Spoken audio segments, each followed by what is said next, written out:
Hey y'all! So if you're like me, you love movies. Like love them. I'm obsessed with films. But I'm also asexual, of course. So it's not often that I bump into movies that I relate to on a social or dating level. Often I think movies are just awesome because they are. But there's not a lot of movies that really resonate with me being ace. So I came up with a bit of a list. Here's my list of asexual themed films, or aromantic themed films. Now, a bit of a disclaimer. These films weren't intentionally asexual or aromantic. It's purely accidental. No one in the film purposely made these themes.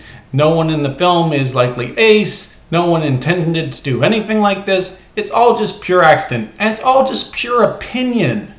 I, myself, felt an ace vibe from these films. They resonated with me, and I related to their themes and concepts, which is not very common if they're dating or social wise films, but these films kind of hit home with me.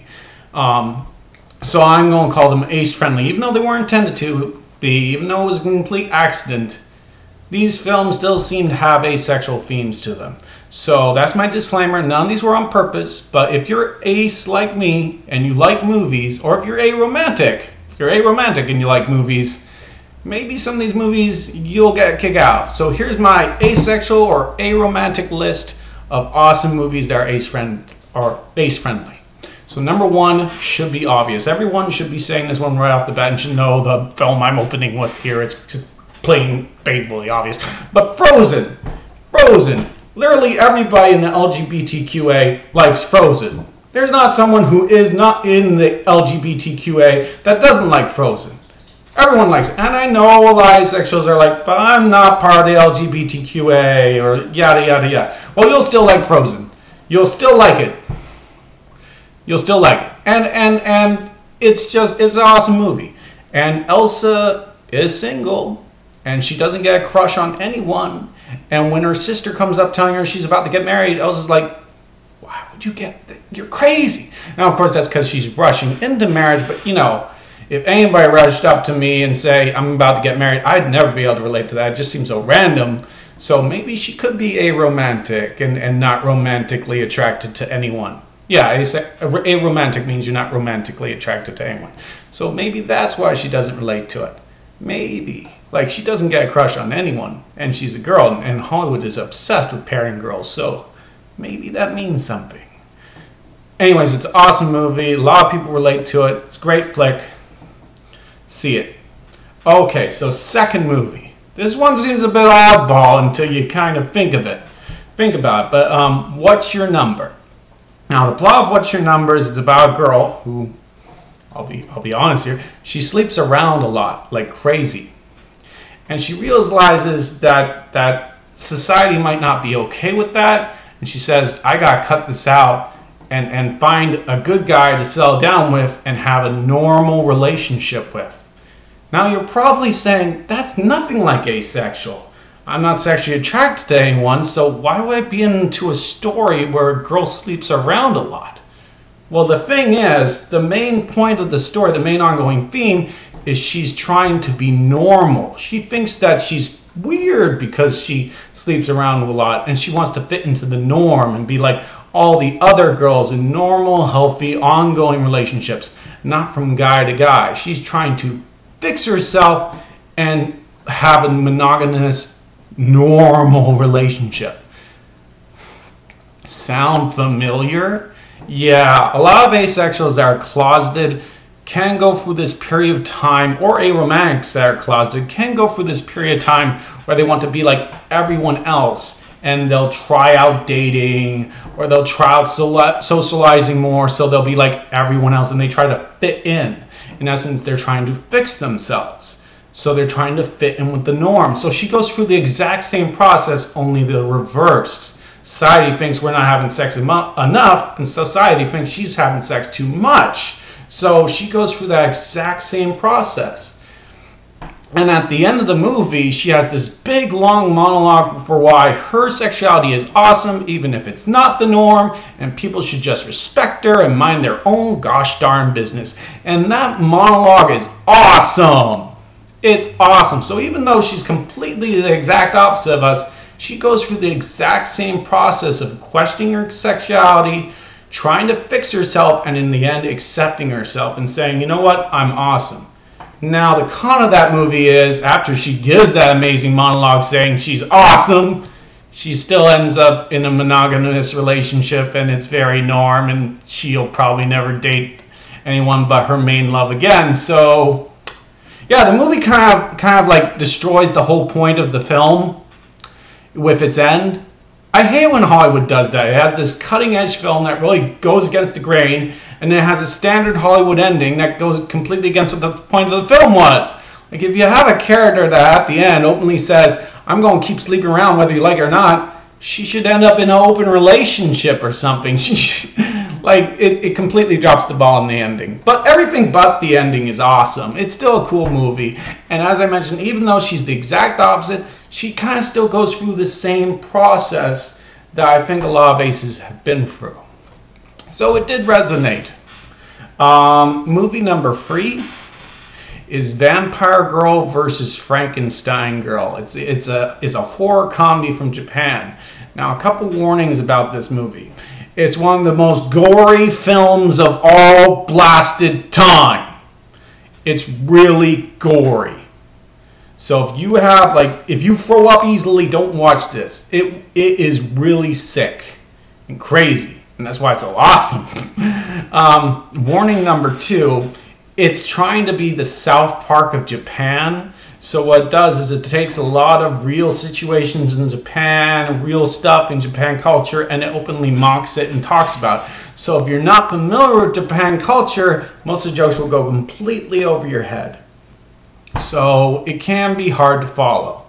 Number 3 warning is, this is a serious warning. There's this horrible thing that's still going on in Japan right now with a lot of women cutting themselves. And it's horrible. It's due to societal problems and all that. But there's this rash of women harming themselves in Japan. And since this movie's trying to be the next South Park, it openly mocks that too. So if you think touching on a serious subject that of people hurting themselves is not cool, then this movie's probably not cool. Yeah. I gotta give those warnings because it's true, man. This story, the movie might be too much for a lot of people. So you're probably wondering now, why would I watch? That sounds horrible.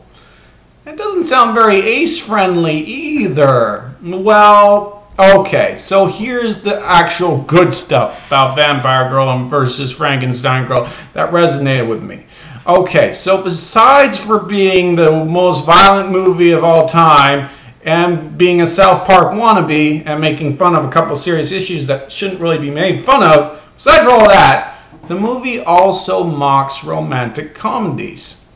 The movie has a standard paint-by-numbers romantic main plot of a girl falling in love with a guy and then another girl falling in love with the same guy and it being a love triangle. But the joke is that none of the characters actually love each other. The one girl wants to date the guy because she wants to be in the cool club and she figures she needs a guy to be cool, like to fit in with culture and high school norms. The other girl wants to date the guy because she's a vampire and she needs a new slave to do her bidding. And the guy doesn't want to date either of the girls. He just wants to be left alone. So, yeah, it's a love plot, but none of them are really into the relationship. And throughout the film, the characters just keep looking at the camera and saying, like, do I have to date this person?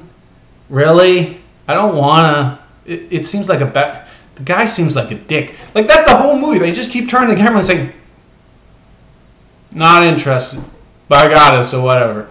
The entire movie is mocking romantic comedies from start to finish. And that's what I liked about it. If you are aromantic and you are sick of the society's obsession with the love scene, this film is perfect. It mocks romance from beginning to end, non-stop. Whoever made this movie hates romantic comedies to the bone, and it shows, and it's awesome. So everything else might be a bit controversial and might be a bit too gory for a lot of people, but if you want to see a movie that openly just tears apart romantic comedies like there is no tomorrow, Vampire Girl vs. Frankenstein Girl is the movie for you. It's awesome in that aspect. Last film. Yeah, it's a short list. Complain to Hollywood for me. Audition. So what's Audition about? Well, Audition is another horror movie. I'm sorry, guys. I'm a horror movie fan. You're going to get what you're going to get. But in Audition, this guy's wife died several years ago. He's been single, but okay ever since. But his son's like, you got to start dating, Dad. You're still single. You got to start dating. And his friends are like, you got to start dating, buddy. Your wife's been dead for how long? Just start dating. And he's like, fine, I'll do it. And then he dates a girl, and he instantly decides she has to be the one, and he runs into a relationship, and I think he proposes to marry her after only 3 dates. That's crazy! So you're probably wondering, what does that have to do with being ace? Well, once again, this is one of those films that I feel relates to asexuals trying to fix themselves and fit within society. He doesn't actually want to date at the start of the film. He decides to date because his son told him to and his friends told him to, and he said whatever. It's not really something he seemed too keen on. Also, when the relationship pops up, he just runs right into it like crazy. Like he's just hoping that she'll be the one and she'll fix everything and make his life the norm. So he's kind of just rushing into what he thinks will be a white picket fairy tale romance. But it's not. That's what happens when you date when you're lonely and you rush into relationships. The relationship ends up to be really bad. And that's why it's a horror movie. Like, it's a really... I've already spoiled a lot of the movie. But it's a bad relationship, and he rushed into it, and he realized he made a horrible decision, and it gets dark. It's a really brutal movie. So warning on that too. If you're iffy about violence, warning on Audition too. But once again, it really resonated with me because he didn't really want to date at the beginning. He kind of did it to fit in. Like, he still wanted to be single and mourn his wife.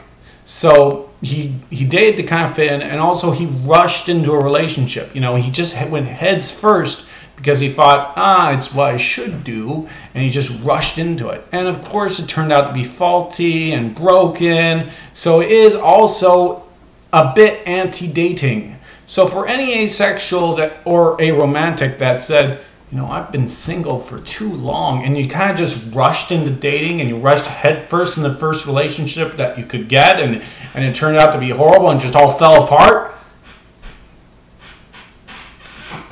The exact same thing happens to this guy. So I thought it had an ace style theme. So those are the movies that I feel are ace friendly.